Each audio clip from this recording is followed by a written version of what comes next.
HPTGT commission exam के लिए ये क्लास 36 होगी। पिछले 35 वीडियोस आपने अभी तक नहीं देखे हैं तो डिस्क्रिप्शन बॉक्स में लिंक मिल जाएगा, ज़रूर देख लेना।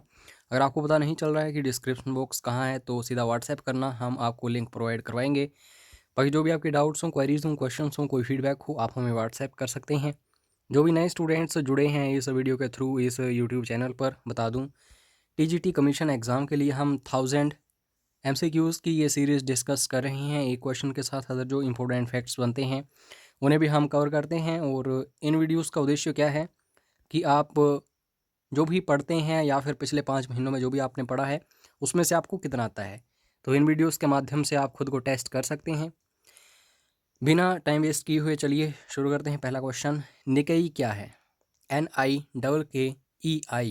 तो 4 ऑप्शंस आपके सामने हैं। निकेई दोस्तों टोक्यो शेयर बाजार का शेयर मूल्य सूचकांक है।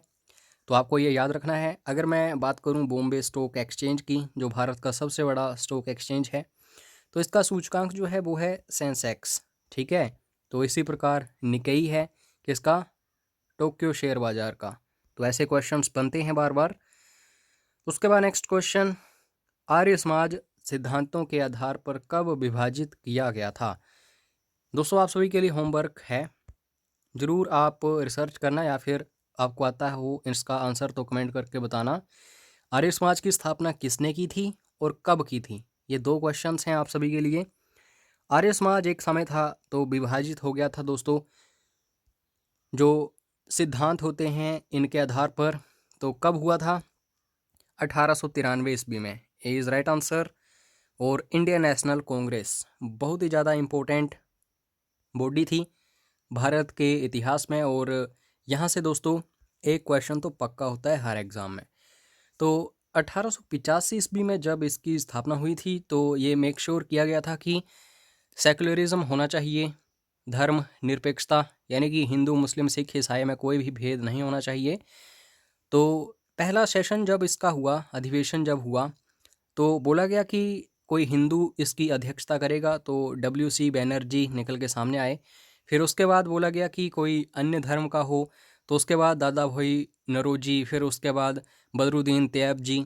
लेकिन अब चैलेंज ये था कि सारे धर्म लगभग हो चुके थे कवर, उस समय के जो प्रमुख थे। अब ईसाई भी काफ़ी थे उस समय। तो क्वेश्चन किया गया कि दोस्तों एक फॉरेन लीडर होना चाहिए, चेयरमैन। तो 4 ऑप्शंस आपके सामने हैं। आपको पता होना चाहिए कि जिसमें कोई एक फॉरेनर चेयरमैन चुना गया, वो अधिवेशन कहाँ हुआ था? तो बिल्कुल सही आंसर है दोस्तों इस क्वेश्चन का। ये अधिवेशन हुआ था इलाहाबाद में। ठीक है, और इस समय इसका नाम चेंज हो चुका है, प्रयागराज, आपको पता होना चाहिए। तो 1888 ईस्वी में ये अधिवेशन हुआ था। और जॉर्ज यूल जो कि ईसाई थे, तो ये चुने गए थे फर्स्ट फॉरेन लीडर। इनका नाम पूछा जाता है बार बार। उसके बाद नेक्स्ट क्वेश्चन, कल मैंने क्वेश्चन भी किया था एक दोस्तों, प्रस्ताव पारित किया जाता है एडजर्नमेंट मोशन, ताकि जो भी क्वेश्चन आवर है उसको क्या किया जाए? एडजर्न किया जाए, स्थगित किया जाए। तो मैंने आपसे पूछा था कि क्वेश्चन आवर क्या होता है एंड सो ऑन, तो आप सभी ने काफ़ी अच्छे आंसर्स दिए थे। तो इससे रिलेटेड ही क्वेश्चन मैंने आज ऐड कर दिया है, क्योंकि ऐसे क्वेश्चंस बनते ही बनते हैं। भारत में प्रत्येक संसदीय बैठक का पहला घंटा डैश के लिए आवंटित किया जाता है। तो काफ़ी सिंपल है, हिंट मैंने आपको दे दी है। बिल्कुल सही आंसर है दोस्तों। इस समय को बोला जाता है क्वेश्चन आवर या फिर प्रश्नकाल। जब भी संसद बैठता है, 2-3 सत्र होते हैं, आपको पता ही है इसके। तो पहला घंटा जो होता है संसद जब बैठता है, तो इसको बोला जाता है क्वेश्चन आवर। ठीक है, फिर एक मोशन लाया जाता है, फिर जो भी महत्वपूर्ण मुद्दे होते हैं देश के नागरिकों के लिए, उनके ऊपर चर्चा होती है। जियोग्राफी का इम्पोर्टेंट क्वेश्चन है, पीपली घाट दर्रा किस पहाड़ी क्षेत्र में स्थित है? दोस्तों दिल्ली वगैरह या फिर कहीं आप जाते हो, तो अगर हिमाचल से जा रहे हो कहीं भी, दिल्ली या फिर इससे आगे, तो एक पीपली घाट दर्रा आता है। या फिर राजस्थान की बात करूं उस तरफ जाओगे, या फिर कहीं भी गुजरात साइड, तो पीपली घाट दर्रा जो है ये किस क्षेत्र में हमें देखने को मिलता है? अरावली। अरावली पर्वत श्रृंखला जो है ये पूरी दुनिया की सबसे पुरानी पर्वत श्रृंखलाओं में से एक है। घिस घिस के ये छोटी हो गई है क्योंकि काफ़ी पुरानी है। तो इस तरीके से आप कोरिलेट करिए।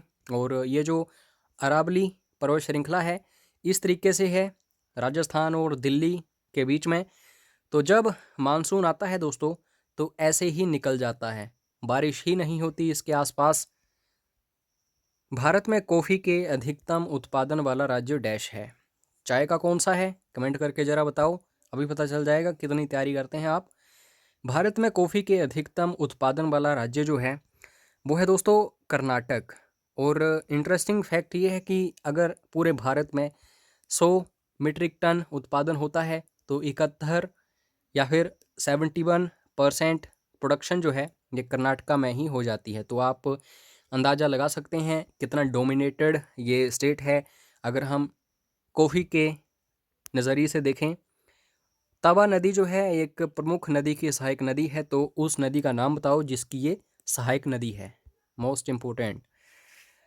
तो बिल्कुल सही आंसर है दोस्तों इस क्वेश्चन का, ये नदी है नर्मदा, अमरकंटक से निकलती है। तो यहाँ से भी क्वेश्चंस आते हैं। इन्फीरियर वस्तु की मांग कब कम होती है? और हाँ दोस्तों, काफ़ी सारे मैसेजेस आप सभी के आते हैं या फिर कमेंट्स पर वीडियोस आते हैं कि सर आप इकोनॉमिक्स वगैरह के क्वेश्चंस क्यों नहीं डिस्कस करते ज़्यादा से ज़्यादा, क्योंकि आर्ट्स में जो टीजीटी है उसमें काफ़ी क्वेश्चंस आ रहे हैं। दोस्तों ऑलरेडी बता चुका हूँ, ये सारी चीज़ें आपको पेड क्रैश कोर्स में अवेलेबल हैं, तो आप ज्वाइन ज़रूर करिएगा। फ़ीस कम है, जल्द ही इंक्रीज़ हो जाएगी क्योंकि बैच जो हैं फुल हो रहे हैं धीरे धीरे। तो कितनी फ़ीस है, कितनी वैलिडिटी रहेगी, क्या क्या मिलेगा, पूरी जानकारी आपको यहाँ पे मिलेगी। और इकोनॉमिक्स के भी अच्छे अच्छे क्वेश्चंस हैं, हिस्ट्री के, जियोग्राफी के, पॉलिटी के और साइंस के, करंट अफेयर्स, एचपीजी के, रीजनिंग के हैं, हिंदी इंग्लिश सब कुछ, including child development and pedagogy या फिर साइकोलॉजी। तो यहाँ पे क्वेश्चन जो है दोस्तों, for an inferior good demand falls when. Demand जो है कब गिरेगी? जब दोस्तों पैसा ख़त्म होगा लोगों के पास। लेकिन इन्फीरियर वस्तु जो होती है उसमें उल्टा होता है, जैसे जैसे लोगों के पास पैसा बढ़ता जाता है उनकी डिमांड भी कम होती जाती है। तो इस तरीके से देखो, ये इम्पोर्टेंट एक टर्म है इन्फीरियर गुड की। तो इनकम राइज, इनकम बढ़ती है, डिमांड कम हो जाती है इस क्वेश्चन के अकॉर्डिंग। उसके बाद संघ सूची में कितने विषय जो हैं शामिल हैं, आइटम्स। तो ये क्वेश्चन दो तरीके से पूछा जाता है। पहला क्वेश्चन तो ये पूछा जाता है, जब ये सूचियाँ बनी थी तो यूनियन लिस्ट में उस समय कितने आइटम्स थे? तो आप सभी का आंसर होना चाहिए इस क्वेश्चन के अकॉर्डिंग 97। लेकिन इस समय दोस्तों 3 और ऐड हो गए हैं, तो इस समय कितने हैं? 100। तो आप हमेशा क्वेश्चंस को ध्यान से देखो जब ऐसा क्वेश्चन आए, और क्वेश्चंस के ऑप्शंस को तो हमेशा ध्यान से देखो ही देखो।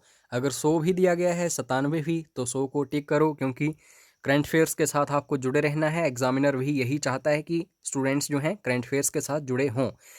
बाकी जो भी राज्य हैं उनकी लिस्ट में दोस्तों 61 विषय हैं और समवर्ती जो हैं इसमें 52 हैं। तो ये भी इम्पोर्टेंट क्वेश्चंस बन जाते हैं। क्षेत्रफल की दृष्टि से भारत दुनिया का डैश सबसे बड़ा देश है? सबसे बड़ा देश रशिया, ठीक है। और सबसे छोटा देश वेटिकन सिटी। ऐसे क्वेश्चंस बनते हैं। But the question is India's ranking in terms of area. तो आपको याद रखना है भारत का स्थान जो है ये 7वां है और जनसंख्या की दृष्टि से दूसरा है, लेकिन काफ़ी जल्द पहला बनेगा जिस हिसाब से काम हो रहा है। उसके बाद दोस्तों क्षेत्रफल जो है आपको ये अच्छे से देखना है भारत का, कई बार इससे रिलेटेड क्वेश्चन आ चुका है। तो दोस्तों 32,87,263 वर्ग किलोमीटर भारत का क्षेत्रफल है।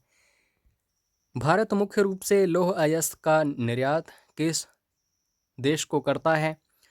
तो लौह अयस्क की बात करूं, जिसे हम आयरन ओर बोलते हैं, तो सबसे ज़्यादा निर्यात करता है भारत जापान को। तो ए इज़ राइट आंसर। दोस्तों जापान एक ऐसा देश है यहाँ पे कोई भी भंडारण नहीं है, ना तो इस्पात के ना अन्य किसी खनिज तत्वों के। फिर भी इकोनॉमी जो है दोस्तों ये लगातार बूस्ट करती है। क्यों? क्योंकि यहाँ के लोग जो हैं काफ़ी समझदार हैं, फालतू किसी धर्म या फिर जाति या फिर अन्य मुद्दों पर अपना समय नहीं व्यर्थ करते, बिल्कुल मेहनत करते हैं ये सभी। उसके बाद नेक्स्ट क्वेश्चन, विधानसभा के विचार विमर्श को निर्देशित करने के लिए उद्देश्य संकल्प किसके द्वारा प्रस्तुत किया गया था? दोस्तों स्पीड आपको थोड़ी सी कम लग रही होगी बोलने की, तो ऐसा करना, सेटिंग्स में जाना, 3 डॉट्स होते हैं, इन डॉट्स के ऊपर क्लिक करके स्पीड आप अपने अकॉर्डिंग इंक्रीज कर सकते हैं। ठीक है, एज ए ह्यूमन बीइंग मेरी स्पीड तो नॉर्मल ही रहेगी। इंग्लिश में पढ़ लेते हैं। The objective resolution to guide the deliberations of the assembly was moved by. तो दोस्तों रेजोल्यूशन, प्रस्ताव, आपको सिर्फ ये याद रखना है, इसको प्रस्तुत किया था देश के पहले प्रधानमंत्री जवाहरलाल नेहरू जी ने। और ये जो प्रस्तावना है ये फिर हमारे देश के संविधान में ऐड भी हो गई, जिसे हम प्रियम्बल बोलते हैं इंग्लिश में। तो सीधा क्वेश्चन आता है, जो प्रियम्बल है इंडियन कॉन्स्टिट्यूशन का, ये किससे संबंधित है? तो जवाहरलाल नेहरू आपको याद रखना है।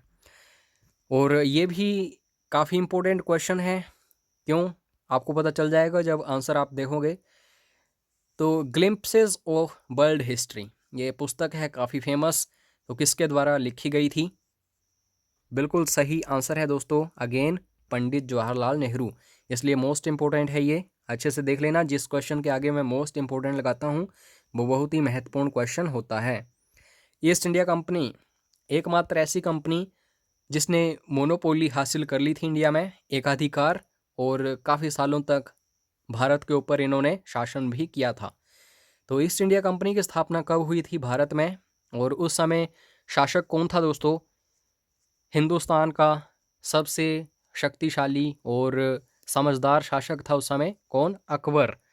ठीक है, तो मैं बात कर रहा हूँ यहाँ पे 1600 ईस्वी की। सी इज़ राइट आंसर। क्या आप बता सकते हैं कमेंट करके कि जो ईस्ट इंडिया कंपनी थी उसने अपनी पहली कारखाना या फिर फैक्ट्री कहाँ एस्टेब्लिश की थी? अभी पता चल जाएगा कि आपने इतिहास कितने ध्यान से पढ़ा है। सुभाष चंद्र बोस, दोस्तों ये क्वेश्चन आप खुद से करना, मैं आपको ये नहीं बोलूँगा कि आप मेहनत नहीं करते हो, लेकिन हमें जिस तरीके से पढ़ाया गया है स्कूलों में या फिर इधर उधर, मुझे नहीं लगता कि किसी भी देश भक्ति के तरीके से पढ़ाया गया होगा उस समय। हमें पता है महात्मा गांधी जी का जन्म कब हुआ था? 2 अक्टूबर 1969, 1869। तो दोस्तों हमें ये नहीं पता होता कि सुभाष चंद्र बोस जी का जन्म कब हुआ था, तो ये काफ़ी बुरी बात है देश की शिक्षा के लिए। तो ईमानदारी से आप देखना, क्या आपको पता है कि सुभाष चंद्र बोस जी का जन्म कब हुआ था? और कमेंट करके बताना भी। तो 23 जनवरी 1897 को इनका जन्म हुआ था। तो 23 जनवरी आपको याद ना रहे, 1897 तो आपको याद रहना ही चाहिए। उसके बाद नेक्स्ट क्वेश्चन, कौन सा संवैधानिक अनुच्छेद सर्वोच्च न्यायालय द्वारा घोषित कानून को सभी अदालतों पर बाध्यकारी मानता है? इसका मतलब क्या है, सिंपल सी भाषा में समझो, अगर उच्चतम न्यायालय या फिर सर्वोच्च न्यायालय ने कोई फैसला दे दिया कि ऐसा होगा, तो कोई भी ऐसी अदालत नहीं है, ना हाई कोर्ट कर सकता है, ना सेशन कोर्ट, ना कोई पंचायत, कि उस फैसले को ठुकराए। तो ये एक अनुच्छेद लिखा गया है भारत के संविधान में, ये अनुच्छेद है दोस्तों 141, तो इसको याद रखिएगा। और ये वर्ल्ड जियोग्राफी का क्वेश्चन है। लोएस पठार डैश में स्थित है, तो देश आपको पता होना चाहिए। और ये जो लोएस पठार है इसका दूसरा नाम भी है, आगे हम डिस्कस कर रहे हैं।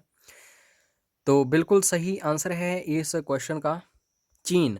चीन में दोस्तों लोएस पठार आपको देखने को मिल जाता है। और यहाँ पे दोस्तों इसका दूसरा नाम जो है ये भी याद रखना इम्पोर्टेंट है, हुआंगतू पठार। ठीक है, लोएस पठार, हुआंगतू पठार, चीन। जापान की संसद को किस नाम से जाना जाता है? मोस्ट इम्पोर्टेंट, तो जापान की संसद जो है इसको बोला जाता है दोस्तों डाइट, तो ए इज़ राइट आंसर। उसके बाद नेक्स्ट क्वेश्चन, और ये भी इम्पोर्टेंट है, क्योंकि SC/ST से रिलेटेड क्वेश्चंस ना आए किसी एग्ज़ाम में तो हो ही नहीं सकता ऐसा। SC और ST के लिए राष्ट्रीय आयोग किस संवैधानिक संस्था द्वारा बनाया जाएगा या फिर बनाया गया? तो 4 ऑप्शंस आपके सामने हैं। और संवैधानिक संस्था कौन सी है ये है पार्लियामेंट, क्योंकि कोई भी इस तरीके का जो आयोग है ये पार्लियामेंट ही गठित करती है। तो जो 89वां संशोधन था, 89th अमेंडमेंट, इसमें ये देखने को मिला था 19 फरवरी 2004 में इसकी स्थापना आप कह सकते हैं हुई थी। और जो अनुच्छेद है 338A, तो कोई भी एससी या फिर एसटी हो, अगर उसके साथ कुछ अच्छा नहीं घटित हो रहा हो तो उसी के लिए ये आयोग जो है स्थापित किया गया था, उनके कल्याण के लिए। गुरु नानक देव जी की जयंती 550वीं कब हुई? 2019 में। तो लाजमी है, अगर क्वेश्चन ना बने तो नाम चेंज कर देना मेरा। गुरु नानक देव जी का जन्म जो है कब हुआ था और कहाँ हुआ था, ये भी क्वेश्चन इंपॉर्टेंट है। तो आपको याद रखना है, गुरु नानक देव जी का जन्म हुआ था 1469 ईस्वी में। और हुआ कहाँ था? लाहौर या फिर पाकिस्तान, तलबंडी। तो ये भी क्वेश्चन बन जाता है। और मुझे गर्व है खुद के ऊपर कि मैं सभी क्वेश्चंस को कवर करता हूँ, ऐसा कोई डाउट नहीं छोड़ता हूँ आपके लिए जो बाद में परेशानी का सबब बने। तो बाकी व्हाट्सएप करिएगा इस वीडियो की PDF फाइल के लिए और पेड क्रैश कोर्सेज की जानकारी के लिए। तो मिलते हैं नेक्स्ट वीडियो में। जय हिंद, जय हिमाचल।